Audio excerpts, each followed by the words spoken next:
Hello, আসসালামু আলাইকুম। Habib mobile solution চ্যানেলে আপনাদের স্বাগতম। আজকে আমরা একটা নতুন একটা নিউজ নিয়ে আসছি। সেটা হলো, আপনারা জানেন যে স্বরাষ্ট্র মন্ত্রণালয় সুরক্ষা বিভাগ পাসপোর্টের নমুনা ফর্ম আপনাদেরকে দেখিয়েছে।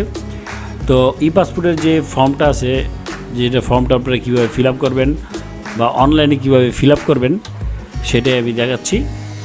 তো এই যে আমার অনেক স্ক্রিনে দেখতে পারতেছেন, এই যে স্বরাষ্ট্র মন্ত্রণালয় সুরক্ষা বিভাগের পাসপোর্টের ফর্মটা দেখতেছেন আপনারা। এই যে, তো এটা আপনারা আমরা আগের ভিডিওতে দেখিয়েছি যে পাসপোর্টের ফি কত টাকা, কত বছরের জন্য, আর্জেন্ট না জরুরি কী কী ডকুমেন্ট লাগবে সেটা আমি দেখিয়েছি। সেটা আপনারা উপরে দিয়ে দেখে নেবেন। তো এই যে দেখেন ফর্মটা ফিল আপ করার জন্য এই যে প্রথম এখানে ছবি লাগাতে হবে। যারা নতুন করবেন আর কি, তাদের ক্ষেত্রে 45/55 এই ছবিটা লাগাতে হবে।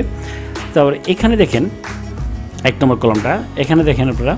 তো এখানে জাতীয় পরিচয়পত্র অথবা জন্ম নিবন্ধন, এটাতে যেভাবে আছে আপনার নামটা ইংলিশে সেম এভাবে লিখতে হবে। যদি ভুল তথ্য দেন তাহলে কিন্তু আপনার বিরুদ্ধে আইনানুগ ব্যবস্থা নেওয়া হবে, যে লেখা আছে এখানে। তো এবার আসি পাসপোর্টের টাইপ। এখানে দেখেন অর্ডিনারি, অফিসিয়াল, ডিপ্লোমেটিক।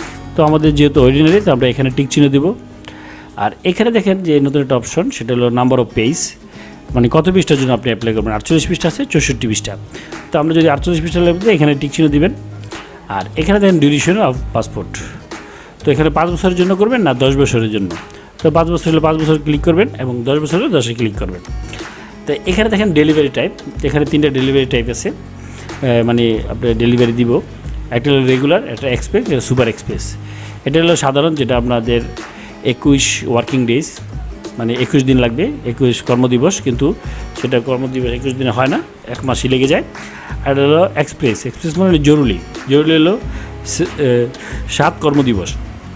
7 কর্মদিবস, তো শুক্র শনি বাদ দিয়ে প্রায় 10-15 দিন লেগে যায় এটা। আর এটা হলো সুপার এক্সপ্রেস। এই অপশনটা নতুন আসছে পাসপোর্টের ক্ষেত্রে। এটা হলো আপনার 3 দিন, 3 কর্মদিবসের ভিতরে দেওয়া হবে। সেটা কিন্তু শর্ত আছে, সেটা হলো আপনার পুলিশ ক্লিয়ারেন্স, সেটা আপনি অ্যাপ্লিকেশনের সাথে জমা দিতে হবে। এই এক্সপ্রেসের ক্ষেত্রেও আপনি যখন এই এক্সপ্রেস বা সুপার এক্সপ্রেসের জন্য টিক চিহ্ন দেবেন, তো অবশ্যই এগুলোর জন্য আপনি পুলিশ ক্লিয়ারেন্স আগে ম্যানেজ করে সেটা কপি আবেদন ফর্মের সাথে লাগিয়ে আপনি সাবমিট করতে হবে কিন্তু। আর যদি যারা অনলাইনে আবেদন করবেন সেটা কিন্তু অবশ্যই এটা আপলোড করে দেবেন আপনারা, ঠিক আছে। তো এবার আসি যে 2 নম্বর, আঞ্চলিক পাসপোর্ট অফিস বা বাংলাদেশ মিশন। তো এখানে আপনারা দেখতে পাচ্ছেন এটা ফর্ম, নমুনা ফর্ম যেহেতু। তো এখানে যে দেখছেন এটা অ্যারো চিহ্ন, এটাতে টিক দিলে আপনার রিলিজন পাসপোর্ট অফিসের নাম আসবে। তো এখান থেকে আপনারা সিলেক্ট করে নেবেন। এটা যেহেতু পিডিএফ, মানে ইমিগ্রেশন ও পাসপোর্ট অফিস এটা রিলিজ করছে, সেটাই আমি নমুনা দেখাচ্ছি আপনাদেরকে। তো এখানে অনলাইনে যারা ফিল আপ করে যাবেন তারা অবশ্যই এখানে অ্যারো চিহ্ন পাবেন। তো এখানে যাত্রাবাড়ি, আগারগাঁও, উত্তরা, যে বাংলাদেশের যে কোনো জায়গার যে পাসপোর্ট অফিসগুলো আছে সেগুলোর নাম নিচে চলে আসবে, ওখান থেকে আপনারা সিলেক্ট করে নেবেন। আচ্ছা, এটা দেখেন ফুল নেম। ফুল নেমের ক্ষেত্রে এখানে দেখেন যে আছে surname, given name as per the national ID card অথবা বার্থ রেজিস্ট্রেশন সার্টিফিকেট। BRS হলো বার্থ রেজিস্ট্রেশন সার্টিফিকেট, আর NID মানে ন্যাশনাল আইডি কার্ড। তো শুর নেমটা আপনি এখানে যেটা দেবেন, নামের অংশ আপনার যে ডাক নাম আছে, শুর নেমটা মানে ডাক নাম যদি সুমন থাকে তো সুমন দেবেন। আর গিভেন নেম যেটা হলো মোহাম্মদ সুমন আহমেদ, ঠিক আছে, এভাবে লিখবেন, ঠিক আছে। কিন্তু প্রতি ঘরে একটা করে অক্ষর লিখবেন, ঠিক আছে, এগারো একটা এবং সম্পূর্ণ ক্যাপিটাল লেটারে, ঠিক আছে। এটা যারা ম্যানুয়ালি ফর্ম ফিল আপ করবেন তাদের ক্ষেত্রে। আর যারা আপনারা অনলাইনে ফিল আপ করবেন সেটা কোনো সমস্যা নেই, যে কোনো হাতে রেখে ওরা বড় হাতের অক্ষরে নিয়ে নেবে। আচ্ছা, ডেট অফ বার্থ যেটা আছে সেটা হলো অবশ্যই NID কার্ড এবং BRS অনুযায়ী আপনারা লিখবেন, ঠিক আছে। কান্ট্রির এখানে অনেকগুলো এই যে অ্যারো চিহ্ন আছে, এখান থেকে আপনারা ক্লিক করে আপনারা আপনার যে কান্ট্রিটা আছে কান্ট্রিটা আপনি সিলেক্ট করে নেবেন। আপনার বাংলাদেশ, অবশ্যই আমরা বাংলাদেশি, তো বাংলাদেশ এখানে সিলেক্ট করে নেবেন। প্লেস অফ বার্থ, এটাও আপনি এই অ্যারো চিহ্নটা ক্লিক করে আপনি কোথায় জন্মগ্রহণ করছেন সেখান থেকে, সেটা ময়মনসিংহ, ঢাকা, যেটাই হোক সেটা আপনি এখান থেকে সিলেক্ট করে নেবেন। আচ্ছা, এই যে দেখেন জেন্ডারের ঘর, এখানে দেখাতে পারতেছি না, এটা হলো নমুনার ফর্ম, সেহেতু সেই জন্য এখানে ক্লিক করলে আপনি মেল, ফিমেল, আরও কতগুলো অপশন আসবে, সেখান থেকে আপনি সিলেক্ট করে নেবেন। রিলিজনও সেম, এখানে টিক চিহ্ন দেওয়া থাকবে, এই যেখানে টিক দেন আপনি রিলিজন সিলেক্ট করবেন। ম্যারিটাল স্ট্যাটাসও এখানে সিলেক্ট করে নেবেন, ঠিক আছে। টিক চিহ্ন দিলে অপশনগুলো আসবে, ওখান থেকে সিলেক্ট করে নেবেন। ইমেল আইডি যদি থাকে তাহলে দিবেন, তাহলে দরকার নেই। আর এখানে দেখেন NID অথবা BRS মানে বার্থ রেজিস্ট্রেশন সার্টিফিকেট নাম্বার, যে NID কার্ডের নাম্বার যেগুলো আছে সেগুলো লিখবেন। আর BRS এর নাম্বার ম্যাক্সিমামই 17টা হয়, 17টা এখানে লিখবেন, প্রতি ঘরে একটা করে, ঠিক আছে।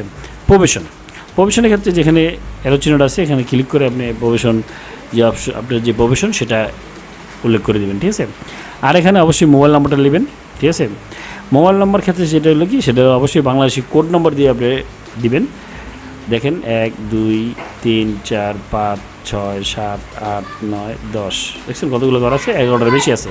সেই জন্য আপনারা কী করবেন, এখানে অবশ্যই বাংলাদেশের কান্ট্রি কোডটা দিয়ে দিবেন। কারণ হলো আপনি পাসপোর্ট নিয়ে বিদেশে যেতে পারেন, সেক্ষেত্রে আপনি পাসপোর্টটা হারিয়ে গেলে আপনি কীভাবে তারা ফোন দিবে, যদি কান্ট্রি কোডটা না থাকে তাহলে কিন্তু তারা ফোন দিতে পারবে না। সেই জন্য +88 তারপর আপনার নাম্বারটা দিয়ে দিবেন, ঠিক আছে। এখন আমরা যে এলো দ্বিতীয় পৃষ্ঠায়, এলো দ্বিতীয় পেজ। হ্যাঁ, দ্বিতীয় পেজে আসার পরে পিবিএস যদি আপনার পাসপোর্ট থেকে থাকে সেখানে টিক চিহ্ন দিয়ে দিবেন, ঠিক আছে।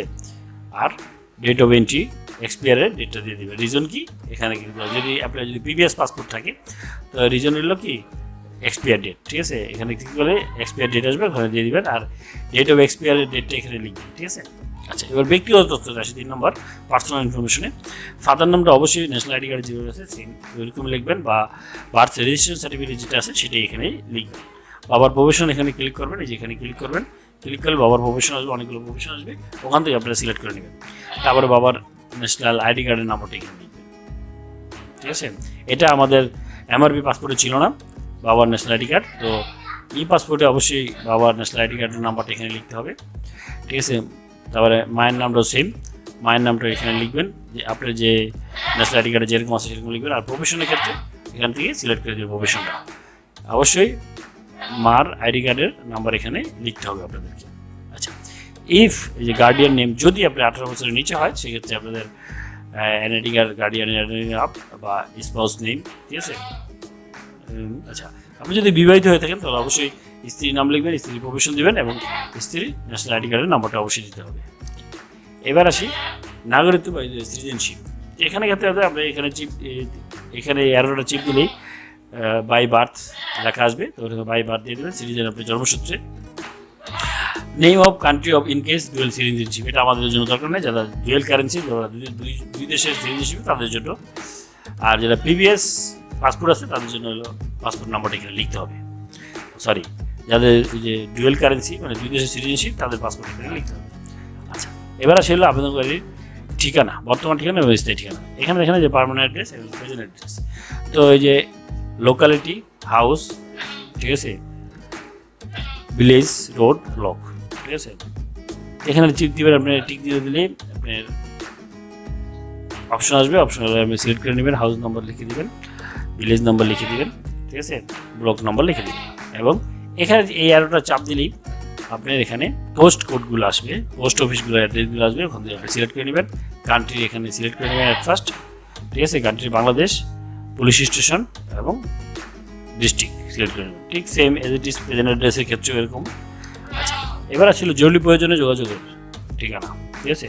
তো আপনার একজন সেকেন্ড কন্ট্যাক্ট নাম্বার দিতে হয় এখানে।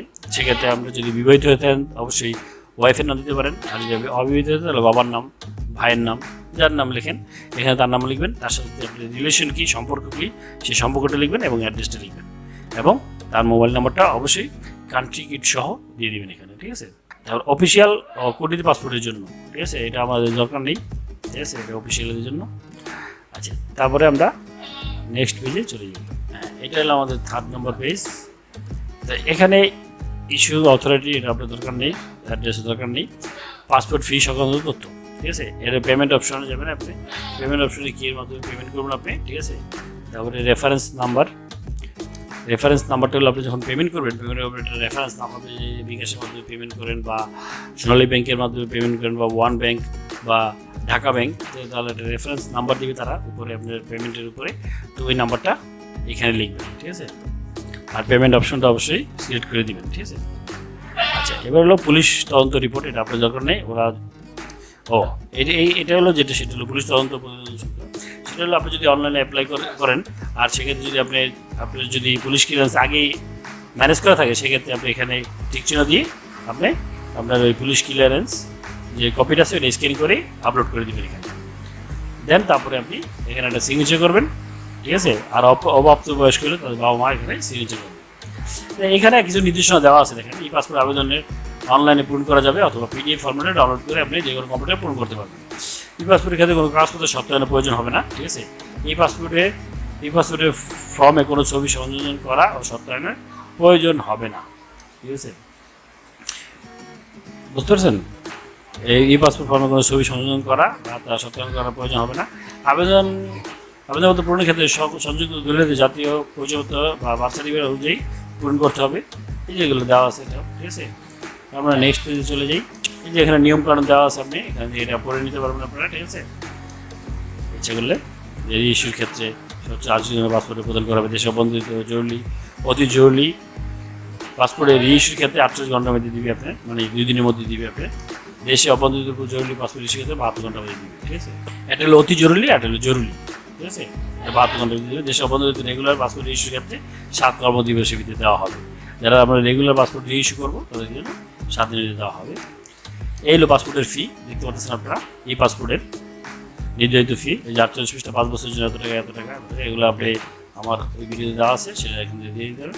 এই হলো আমার টোটাল প্রসিডিউর। আমাদের যে ই পাসপোর্টের ফর্মটা কীরকম হবে সেটা আমি আপনাদের দেখালাম। এটা আমার ভিডিও ডিসক্রিপশন লিঙ্কে দেওয়া আছে, আপনারা ডাউনলোড করে আপনারা এগুলো দেখতে পারবেন, ঠিক আছে। তো থ্যাংক ইউ বন্ধুরা। আমার ভিডিওটা যদি ভালো লাগে অবশ্যই সাবস্ক্রাইব করবেন এবং বেল বাটন ক্লিক করবেন, কারণ বেল বাটন ক্লিক করলে আপনি আমার নতুন ভিডিওগুলো আপনি সর্বপ্রথম পাবেন। আশা করি ভিডিওটা ভালো লাগছে, অবশ্যই সাবস্ক্রাইব করবেন। Thank you.